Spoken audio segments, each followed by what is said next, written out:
বিএনপির ভারপ্রাপ্ত চেয়ারম্যান তারেক রহমান বলেছেন, আমাদের সকলকে ঐক্যবদ্ধ হয়ে জনগণের ভোটের অধিকার নিশ্চিত করে ঘরে ফিরতে হবে।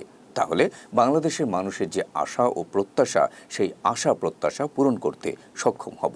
শনিবার এনায়েতপুরে শহীদদের স্মরণে আয়োজিত বিএনপির সমাবেশে ভার্চুয়াল বক্তব্যে তিনি একথা বলেন।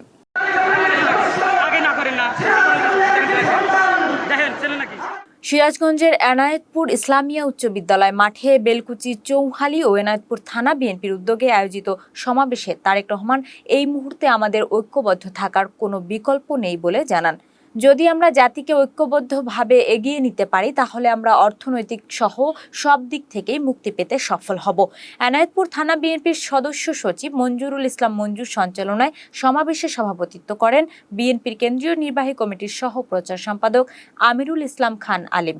অনুষ্ঠানে প্রধান বক্তা হিসেবে ভার্চুয়ালি যুক্ত হন বিএনপির স্থায়ী কমিটির সদস্য ও সাবেক বিদ্যুৎ প্রতিমন্ত্রী ইকবাল হাসান মাহমুদ টুকু। এ সময় বিশেষ অতিথি হিসেবে বক্তব্য রাখেন জেলা বিএনপির সভাপতি রুমানা মাহমুদ, বিএনপির কেন্দ্রীয় নির্বাহী কমিটির সদস্য ও জেলা বিএনপির সাধারণ সম্পাদক সাইদুর রহমান বাচ্চু প্রমুখ। এ সময় স্থানীয় বিএনপি ও এর অঙ্গ সংগঠনের অসংখ্য নেতাকর্মী উপস্থিত ছিলেন।